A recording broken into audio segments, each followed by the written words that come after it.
同学们好，在这一讲里面呢，我们要学习如何建立 MOSFET 的电路模型。对于 MOSFET， 大家应该已经不陌生了。在前面的第9讲和第2次仿真当中，我们都通过仿真认识到了 MOSFET 的一些外特性，画出了一些特性曲线。那在我们这一讲里面呢，就是来学习如何根据这些外特性建立它相应的电路模型。首先，我们来直观地了解一下 MOSFET 在实际电路当中的一些应用。这是一个 CPU， 在 CPU 里面呢，有着数以亿计的晶体管。那这些晶体管当中的绝大多数都是由 MOSFET 构成的。这是一个耳机的放大电路，在这个里头呢，也有 MOSFET 存在。这是一个 CPU 的外围供电电路。在这个电路当中，同样应用到了 MOSFET。在我们的电力系统当中，当然 MOSFET 也有着广泛的应用。虽然都叫 MOSFET， 但事实上这些 MOSFET 应用在不同场合的时候，还是有很多的不同的。首先，从直观上来讲，应用在 CPU 中的 MOSFET 和应用在电力系统中的 MOSFET， 它们的尺寸差异是非常大的。应用在 CPU 当中的 MOSFET， 它的尺寸基本上是在纳米这个数量级，而在我们电力系统当中的 MOSFET 个头要大很多，可以达到10个厘米甚至更大。第二，它们实际发挥的作用也不太一样。在 CPU 电力系统和 CPU 供电电路当中应用的 MOSFET 基本上是用来当做电子开关，而在耳机放大电路的 MOSFET 呢，则是用作模拟信号放大器。那这个呢，可能需要等到同学们学完我们 MOSFET 在数字电路中的应用，以及后面第45讲 MOSFET 做小信号放大器以后，大家才能够体会这二者的区别。第三， MOSFET 的内部结构在这些不同场合中呢，也是不完全一样的。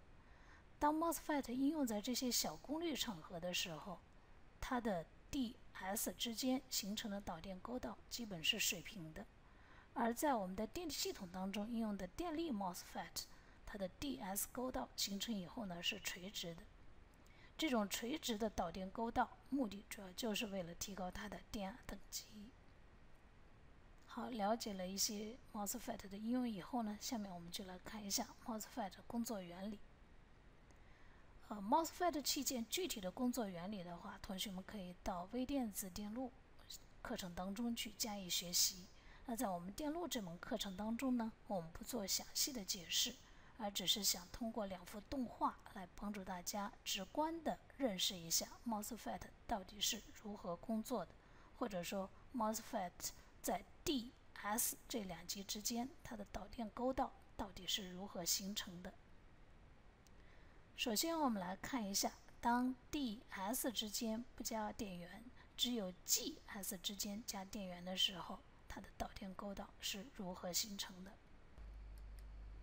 当 VGS 逐渐增大的时候，我们就会发现，在 MOSFET 的 S 和 D 级之间就会形成这样一个导电沟道，那么电流就可以在2级之间流动，并且由于现在 DS 之间并没有加电压，所以形成的这个导电沟道呢是等宽的。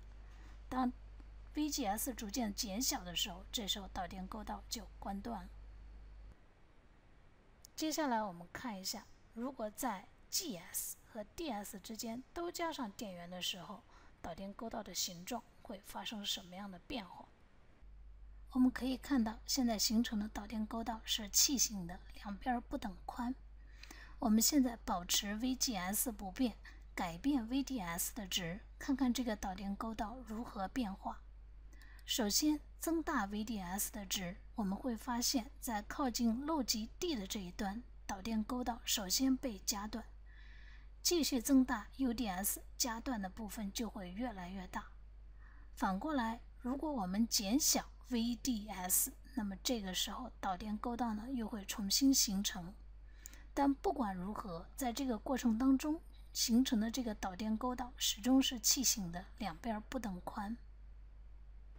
与运算放大器类似，我们并不要求大家去掌握 MOSFET 内部的具体的工作原理，我们只是要求大家掌握它的外特性，并且学会根据这些外特性来建立相应的电路模型，也就是用我们以前学过的电阻、受控元等等一些简单的元件来描述 MOSFET 在相应的工作条件下它所呈现出来的外特性。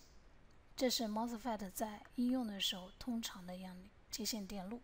那么大家可以看到，在两个端口上 GS 形成一个端口， DS 形成一个端口，在两个端口上有4个无理量，分别是 UGS、IGS、IDS 和 UDS。 现在我们要了解它的外特性，那当然就有4种组合。但是根据我们前面的认识，我们已经知道 MOSFET 的升级和它的原极和漏极之间，因为隔着一层金属氧化物，是永远没有电流流过的，也就是说 IGS 是始终等于0的。因此呢，这2条曲线我们就没必要去做了。所以我们重点要了解的是 UGS 和 IDS 的关系，以及 UDS 和 IDS 的关系。那么我们首先来了解一下 UGS 和 IDS 之间的关系。这个仿真曲线呢，同学们应该在前面已经看到过了。由于现在我们的 VGS 以及 IDS 呢，表述的并不是同一个端口上的电压电流，因此我们把这条曲线叫做转移特性曲线。在这条曲线上，我们可以看到，当 UGS 小于某一个值的时候， IDS 是等于0的。我们把这个区间称之为截止区。当 UGS 大于某一个值的时候， IDS 就开始逐渐增加。我们把这个值称之为导通的阈值电压，记作 UT。当 UGS 小于 UT 的时候， MOSFET 是关断的，而当 UGS 大于 UT 的时候呢， MOSFET 是导通的。那么这个时候就有电流从 MOSFET 的 D 极流向 S 极。关于这一点，同学们可以去复习一下在第2次仿真中的一些内容。好，下面我们就来重点了解一下，当 IDS 不等于0，也就是说 MOSFET 导通以后，这样一条曲线到底描述了 MOSFET 呈现出来是什么样的一个特性。那我们就要了解 UDS 和 IDS 之间的关系。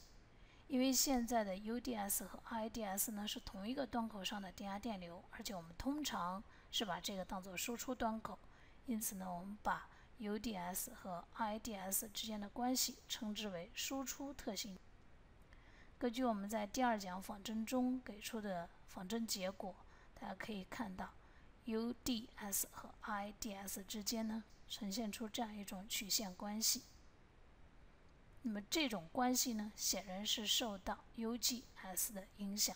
这上面的每一条曲线都对应着不同的 UGS。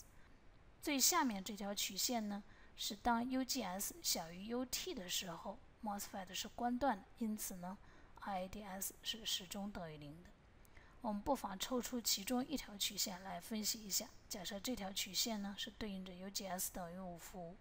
那我们可以用这样一条折线来近似表示它。根据我们前面学习的内容，大家已经知道了。那么对于在 UI 平面上过原点的这样一条直线，也就是这条折线的前半段，它对应的也是应该是一个电阻，我们把它说是受控电阻，就是因为这条曲线的斜率，也就是说电阻的阻值是受到 UGS 的控制的。而上面这一段呢，电流保持不变，因此呈现出来是一个电流源的性质。我们把这个区间称之为饱和区，也叫做恒流区。而这个呈现为受控电阻的这个区间呢，我们称之为电阻区。根据前面的内容以及这些仿真曲线，我们可以看出 UGS 对于我的这样一个输出特性曲线是有着显著的影响。